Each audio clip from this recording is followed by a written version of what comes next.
49ers at the Eagles. Steven, you got a lean here. You've got props in this one. Brad's got to play in this thing. I'm the only one that's sitting this one out. I got to get in on this thing here. But Steven, we'll start with you. You have a lean in the game. You also have some prop bets in the 49ers versus Eagles. Again, this was a game where 49ers are coming off of just an absolute blitzing of the Lions. Don't let that final box score fool you. That was not the way that game ended up at all. And then the Eagles with one of the most complete performances on the week, a pretty surprising, actually, complete performance. I think there were a lot of people, including Brad Allen, who thought they were going to win the game.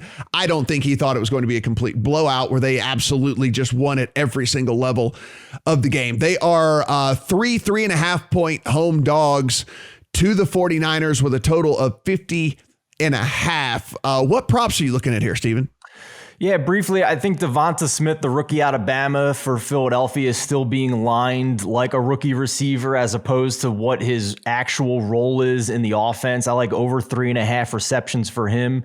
In week one, he was the clear-cut number one wide receiver in this offense, played more than 80% of the snaps, had a team-high 8 targets and 6 receptions. So I'm not sure that this number has caught up to his actual role yet, even though he is a rookie. As far as the side in this one, this is a look-ahead line that was the 49ers minus 4.5. For me, I haven't pulled the trigger yet, but I'm thinking about betting 49ers minus 3.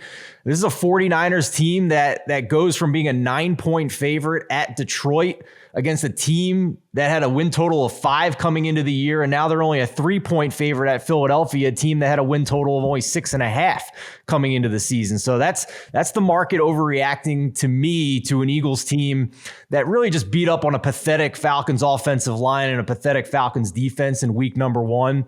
I actually am bullish for the season on the Eagles. I think there's some upside there if they can stay healthy, but this is a totally different change in class for their opponent that they're going to have to face in week number 2. And as much of the hate that Jimmy Garoppolo got a year ago for being injured and not playing well when he was healthy, I just think Kyle Shanahan can scheme up this offense any which way to get guys open. This is a 49ers offense that Kyle Shanahan has had quarterbacks ranked in the top 10 in expected completion percentage for multiple years in a row now. So he knows how to get guys open. Jimmy Garoppolo should be able to distribute this ball.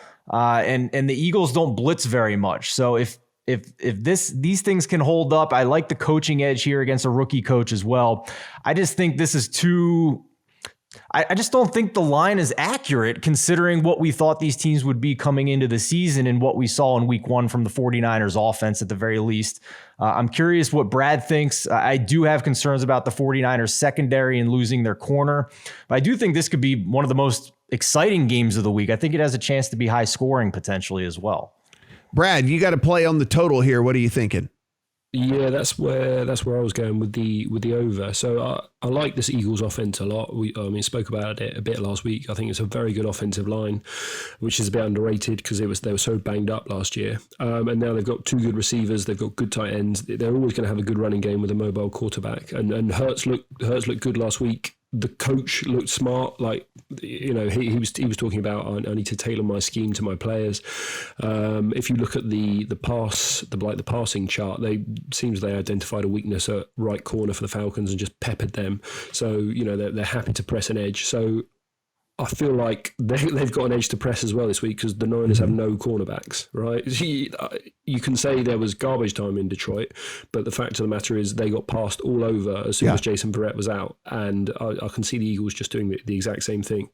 I do think if you're giving up that many yards to Jared Goff and those receivers, then you're vulnerable. And then as for the other side of the ball, again, I think you can probably count on the Niners to put up 30 each week. Obviously, the Eagles defense looked good last week because they did dominate up front. I don't think they will dominate up front this week because, the Niners offensive line is very strong as well.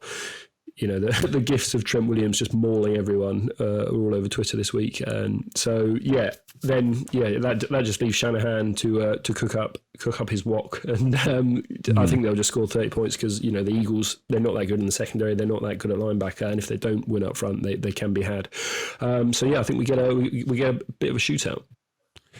One final note here, Jason Verrett, when he tore his ACL and left the game, from that point on, the Lions scored 2 touchdowns and Jared Goff passed for 150 yards and only 3 offensive drives. So that note from Brett Gibbons on our staff at the line. So that just shows you how much of a downgrade that secondary became.